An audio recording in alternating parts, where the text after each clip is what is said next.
Dunia tanpa satu narasi, dunia tanpa satu narasi itu adalah goal saat ini ya dari WKWK. Jadi kalau misalnya teman-teman nonton video WKWK di episode 9 ya, kalau nggak salah, di situ gue bahas tentang inovasi. Dan setelah gue melihat data-datanya dan gue mencari tahu lebih dalam, sebenarnya yang pada akhirnya penting itu adalah step one-nya. Ya, inovasi itu sesuatu yang bisa dibilang perjalanannya panjang dan itu perjalanan yang memang sangat-sangat mungkin menyeramkan ya untuk masyarakat Indonesia. So, gue akan mencoba untuk mendefinisikannya gitu. Step yang paling bisa dibilang lakukan saat ini yaitu adalah menciptakan dunia tanpa satu narasi. Ya, bukan berarti ini adalah cara yang final dari WKWK ya. Tapi setidaknya ini adalah apa yang gue temukan dan gue mencoba untuk oke, ini yang gue punya saat ini dan saat inilah gue akan mulai perjalanannya gitu dengan goal ini. Jadi goal dunia tanpa satu narasi. Secara sederhana, gue percaya bahwa status quo ya bagaimana kemudian katakan misalnya ya marketing contoh, ini gue pakai contoh yang literal aja. Di marketing kalau mau nulis iklan harus pakai formula AIDA ya, itu adalah sebuah narasi. Jadi ada satu narasi. Dan kalau teman-teman ngerasa bahwa oke, no, gue ngerasa kalau misalnya nulis itu tuh nggak cuma harus pakai AIDA, kita bisa pakai metode yang baru gitu misalnya ya. Dan semakin teman-teman berani untuk explore dan men-challenge di sistematika yang ada, menurut gue itu adalah progress ya. Artinya teman-teman berani untuk menciptakan narasi sendiri. Ya, tidak harus sama dengan apa yang ada di luaran sana gitu.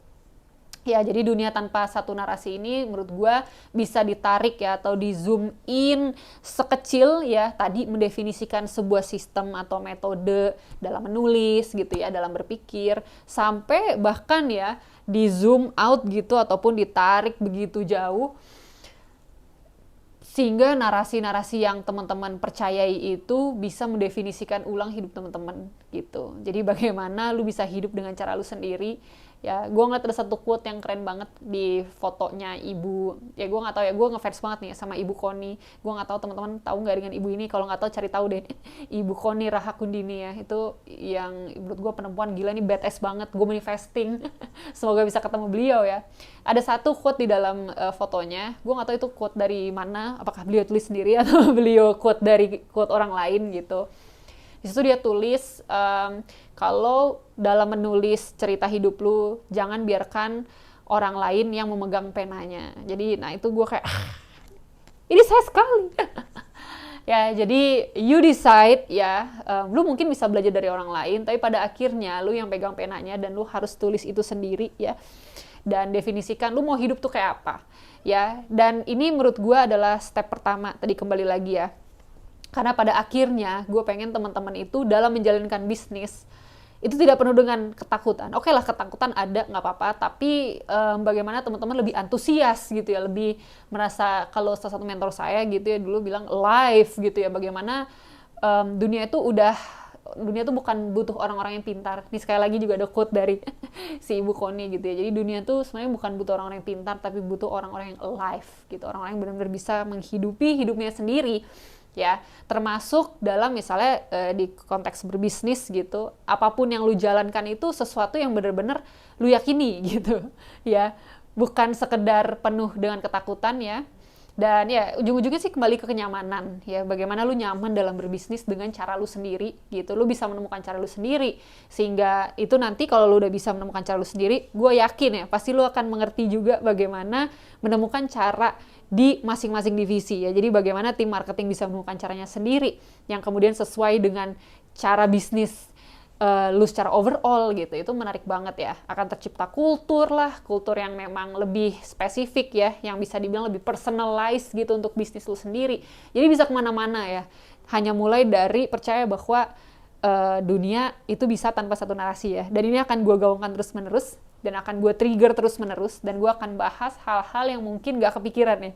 Karena itulah esensi dari gak kepikiran yang gue baru pahami, kayak oh my god, ternyata gak kepikiran tuh maksudnya ini. Jadi gue ingin menjadi agent di mana ya dunia itu possible kok tanpa satu narasi ya. Nah, kalau kita bicara tentang dunia tanpa satu narasi, ya, jadi dunia tanpa satu narasi ini kalau kita ngomongin concrete actionable plan yang bisa dilakukan ya saat ini, yang pertama adalah bagaimana meningkatkan self awareness para manusia gitu ya. Jadi kalau kita bicara dalam konteks bercompany gitu ya, bekerja dalam sebuah perusahaan, pasti kan ada yang namanya leaders ya, pasti ada juga yang namanya orang yang dipimpin gitu.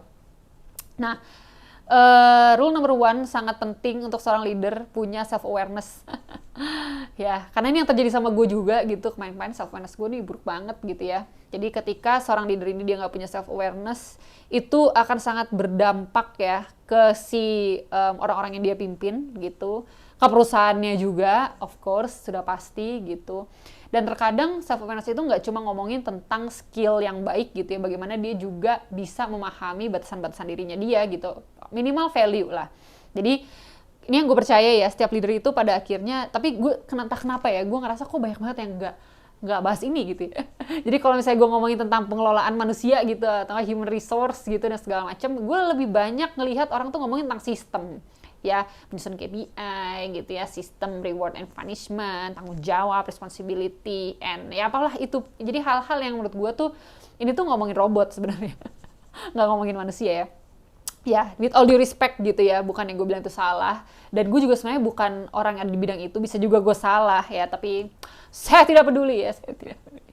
I will say it is what it is gitu.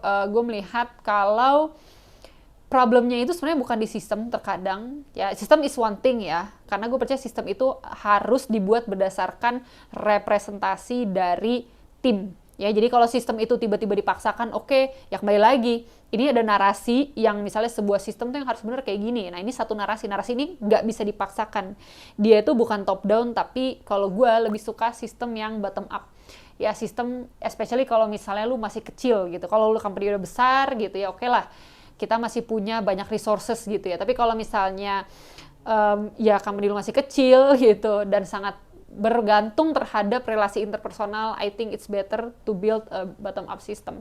Nah, untuk bisa bikin bottom up system, menurut gue harus bisa mengerti dan mengenal kultur yang ada ya. Gak cuma ngomongin si pelakunya, which is misalnya karyawan-karyawan, tapi juga ngomongin self awareness dari brand owner ya, bahkan self awareness brandnya gitu ya, sehingga kultur-kultur itu bisa terdidik dan juga dididik gitu at the same time. Jadi ada feedback yang positif. Nah, tadi kembali lagi ya, ketika seorang leader nggak punya self awareness gitu, itu akan sangat sulit ya, karena biasanya dia juga akan menciptakan karyawan-karyawan gitu ataupun siapapun lah yang ada di bawahnya untuk menjadi the next leaders yang juga lack of self awareness gitu. Ya, which is very bad gitu. Dan untuk bisa membuat kan paling enak ya, menurut gue paling enak adalah ketika lu punya karyawan yang self awareness-nya tuh bagus banget ya. Jadi artinya dia tahu bagaimana harus bersikap, dia tahu apa sih yang sebenarnya cocok.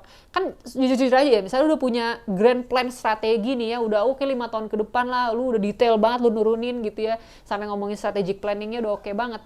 Tapi kalau ternyata misalnya di dalam tim lu, ya misalnya content creator deh, ambilnya content creator di tim lu, anak kontennya dia adalah anak yang ternyata, saya tidak tahu saya ngapa di sini gitu. Jadi dia stuck di dalam company lu. Ya of course kemungkinan besar strategic planning lu tidak akan tercapai. Ya karena gimana pun juga gue termasuk orang yang agak-agak nggak setuju dengan oke, ini kan masalah personal, ini masalah profesional. No ya. Karena suka tidak suka, pada akhirnya masalah personal itu akan lumayan mengganggu profesional ya. Jadi justru approach tertentu yang mungkin lebih humanis ya, memang kita tidak bisa mengakomodasi 100% masalah personal, tapi minimal dengan approach yang lebih humanis ya, orang tuh jadi merasa lebih terappreciate dan merasa dimengerti. Manusia tuh sebenarnya cuma pengen dimengerti sih untuk bisa berubah ya. Seperti itu. Nah, untuk bisa mengerti seorang manusia, first you have to understand yourself gitu. Jadi itu tuh semacam lingkaran yang saling bukan lingkaran ya, tapi jaringan gitu yang saling connect to each other gitu. That's why rule number one adalah harus punya self awareness ya. Dan mungkin milestones kedua yang bisa dicapai setelah punya self awareness gitu, yang bisa dicapai itu kedua, bagaimana menciptakan karena semua orang udah mulai self aware nih ya pada akhirnya bagaimana inovasi ya ataupun kultur-kultur yang sifatnya itu nyaman ya itu harus dibentuk ya. Kultur nyaman itu tuh nggak cuma ngomongin tentang kenyamanan, oke, semua tuh happy ya, ketawa-ketawa joyful, it's not that. Jadi Bahkan kita harus bisa menciptakan kultur yang nyaman untuk berkonflik gitu. Gue ngeliat salah satu alasan kenapa ya banyak banget kita punya plan terus nggak dicari ya atau nggak diimplementasikan secara nyata. Karena di bawahnya ini banyak orang-orang yang dia tuh takut untuk melakukan sebuah breakthrough, takut untuk menyuarakan pendapatnya, takut untuk ya basically takut salah gitu ya, takut untuk um, apa ya menemukan berdiskusi gitu ya untuk menemukan solusi-solusi baru ya ataupun hal-hal yang sifatnya bisa mempercepat pengimplementasian strategi ya. Jadi menurut gue rule number one untuk bisa nyaman berkonflik adalah lu harus punya self awareness yang baik. Seperti itu ya. Nah, jadi mungkin itu, wah sudah 6 menit nih, sudah cukup. Tidak usah spill banyak-banyak ya, jadi tipis-tipis aja. Menurut gue itu 2 step yang paling bisa dilakukan saat ini. Coba ya, mungkin pertanyaan reflektifnya yang pertama, bagaimana sih sebenarnya pola lu dalam nge-lead ya, dalam memimpin, kalau misalnya lu ada leader ya, ataupun brand owner, bagaimana sih pola lu dalam memimpin? Identify what's your value, dan apakah tindakan yang lu lakukan selama ini udah sesuai dengan value lu atau belum? Ya, that's how you understand yourself gitu. Dan yang kedua, kalau memang lo adalah tipe leader yang udah punya self awareness yang baik ya, coba lihat itu di dalam company lu gitu. Bagaimana di divisi-divisi ya, masing-masing divisi itu bisa punya metode yang sama gitu atau self assessment-nya ya. Nah, setelah itu baru pertanyaan ketiga adalah kulturnya bagaimana? Kultur di company lu ini bagaimana nih? Ya, apakah sudah difasilitasi atau sudah di nurture gitu ya untuk nyaman berkonflik ya, karena tidak ada inovasi yang muncul begitu seamless ya. Rata-rata kalau gue lihat cerita-cerita inovasi itu mereka semua berjalan di dalam sebuah ya narasi-narasi baru, which is kalau ngomongin hal baru biasanya di awal itu bakal banyak konflik ya, karena yang status quo ini kan pasti kayak nggak mungkin lah atau diragukan ide dan segala macam ya. Justru menurut gue lo harus foster kultur yang nyaman untuk berkonflik. Oke guys, I'll see you guys on my next video. Pokoknya kita akan berusaha untuk membangun dunia tanpa satu narasi.